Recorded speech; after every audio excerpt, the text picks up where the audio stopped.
나는 천천히 걷지만 결코 뒤로는 걷지 않는다. 이 말은 누구보다 많은 실패를 겪었고 가장 큰 나라의 분열을 마주했던 한 남자의 말입니다. 가난한 농가에서 태어나 정식 교육도 제대로 받지 못한 사람.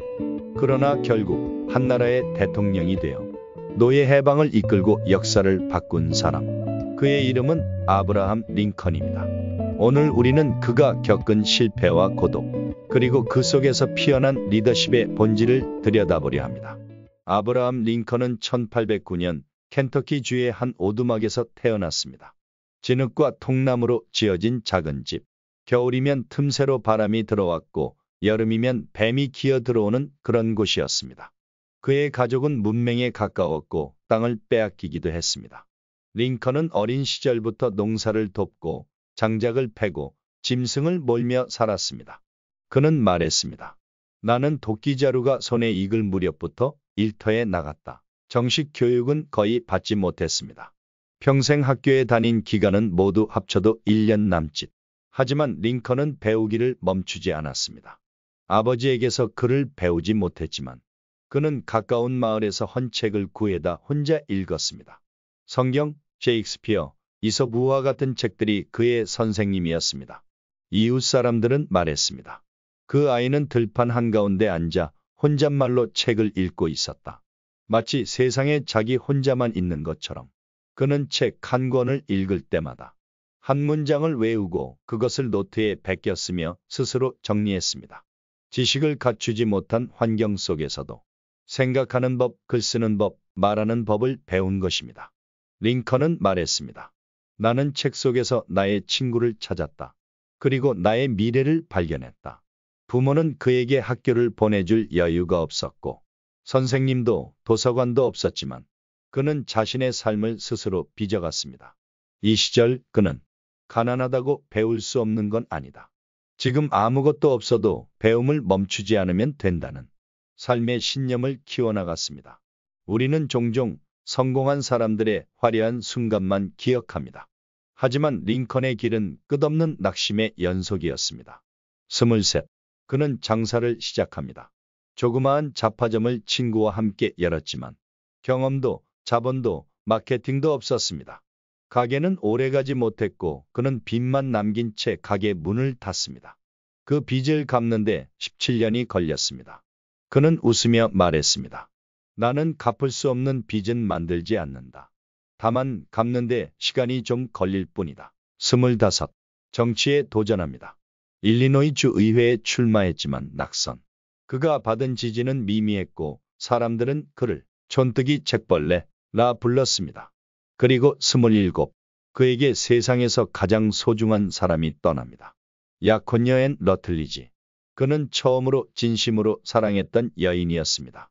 갑작스러운 병으로 그녀가 세상을 떠나자 링컨은 깊은 우울증에 빠집니다.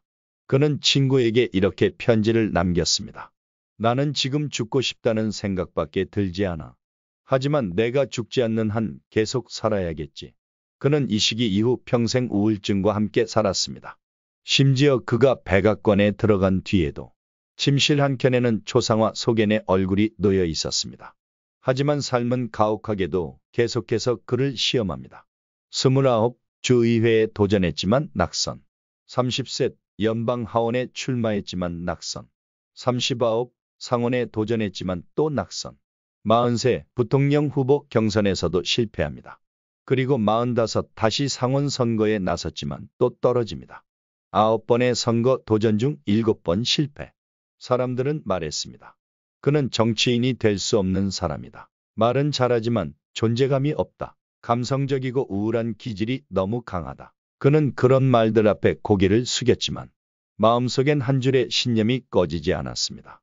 나는 천천히 걷지만 결코 뒤로는 걷지 않는다. 링컨은 누구보다 많은 거절과 상처, 상실과 좌절을 경험했습니다. 그러나 그는 쓰러진 그 자리에 눕지 않았습니다. 넘어지되 다시 일어났습니다. 포기하지는 않았습니다. 그의 리더십은 그렇게 작은 실패 하나하나를 인내로 쌓아 올린 돌탑이었습니다. 1860년 아브라함 링컨은 마침내 미국 제16대 대통령으로 당선됩니다. 이것은 기적 같은 일이었습니다. 정식 교육도 정치적 배경도 재력도 없던 한 농부의 아들이 미국이라는 거대한 나라의 최고 권력자가 된 것입니다. 그러나 축하의 박수는 오래가지 않았습니다. 그가 당선되자마자 미국은 둘로 쪼개지기 시작했습니다. 남부의 7개 주가 연방을 탈퇴하고 남부연합을 결성. 그들은 노예제 폐지를 반대하며 독자적인 정부를 만들었습니다. 그해 겨울 전쟁이 시작됩니다. 링컨은 원하지 않는 전쟁의 리더가 되어야 했습니다. 그는 정치인이었지만 이제는 군 통수권자, 분열된 나라의 아버지, 모순된 헌법과 도덕 사이에서 결단을 내려야 하는 사람이었습니다. 그는 말했습니다. 나는 매일 밤 신 앞에서 무릎 꿇고 기도한다. 나는 그분이 없이는 이 자리를 감당할 수 없기 때문이다. 그는 전쟁을 끝내고 싶었습니다. 하지만 전쟁을 끝내려면 노예제를 끝내야 했습니다. 그는 알고 있었습니다. 노예제를 폐지하면 남부는 결코 가만히 있지 않을 것이라는 걸. 더 격렬한 전쟁, 더 많은 죽음, 더 거센 반발이 뒤따를 것이라는 걸. 하지만 그는 이렇게 말합니다. 내가 이 나라를 하나로 묶을 수 있다면 나의 명예나 생명 따위는 중요하지 않다. 1863년 1월 1일 그는 백악관에서 노예해방 선언에 서명합니다. 그 문서는 법적으로 단순한 선언이었지만 도덕적으로는 미국 역사상 가장 위대한 문서 중 하나였습니다. 그는 이렇게 적었습니다. 모든 인간은 창조주로부터 평등하게 태어났으며 누구도 다른 사람의 소유물이 될 수 없다. 그 선언이 발표된 다음 날 수많은 흑인들이 울면서 거리로 나와 노래를 불렀습니다. 그 노래의 가사에는 이런 말이 있었습니다. 링컨은 우리를 자유롭게 했고 그는 우리를 사람으로 봐주었다. 이 순간부터 링컨은 단순한 대통령이 아니라 자유와 정의의 상징이 되었습니다. 하지만 그는 스스로를 영웅이라 여기지 않았습니다. 그는 오히려 매일같이 고뇌하고 흔들렸던 고독한 결정의 사람이었습니다. 1865년 4월 9일 남북전쟁이 끝났습니다. 4년간의 피비린내 나는 싸움. 62만 명이 넘는 목숨이 사라졌고 도시는 폐허가 되었으며 가정은 갈라졌습니다. 그리고 마침내 북군의 승리, 연방은 다시 하나가 되었습니다. 6일 후 링컨은 아내와 함께 극장을 찾습니다. 오랜만에 전쟁도 정치도 있고 조용히 웃을 수 있는 시간이었습니다. 하지만 그 밤 극장 한복판에서 총성이 울렸습니다. 남부 극단주의자였던 존 윌크스가 쏜 한 발. 그 총알은 링컨의 머리를 꿰뚫었고 그는 그날 밤 세상을 떠났습니다.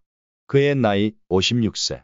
그의 시신이 워싱턴에서 고향 일리노이까지 이동하는 동안 수많은 사람들이 길가에 서서 눈물을 흘렸습니다. 아이들은 어른의 손을 붙잡고 그의 관이 지나가는 걸 바라보았습니다. 흑인 여성들은 눈물로 땅을 적셨고 남부 사람들조차 고개를 숙였습니다.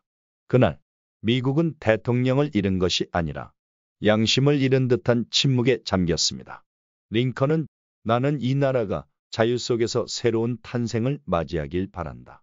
그리고 이 정부가 국민에 의한 국민을 위한 정부로 영원히 존속하길 바란다. 그가 생전에 남긴 이 한 문장은 게티즈버그 연설이라는 이름으로 지금도 전 세계 교과서에 실려 있습니다.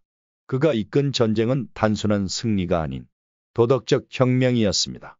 그는 죽었지만 그의 이름은 살아남았습니다. 그의 신념은 시대를 넘어 후대의 대통령들에게도 지도자는 무엇이어야 하는가? 라는 질문을 던지고 있습니다. 그리고 그 이름, 링컨 링컨은 지금도 정의, 통합, 헌신의 상징으로 남아 수많은 사람들의 가슴에 묵직한 여운을 남깁니다.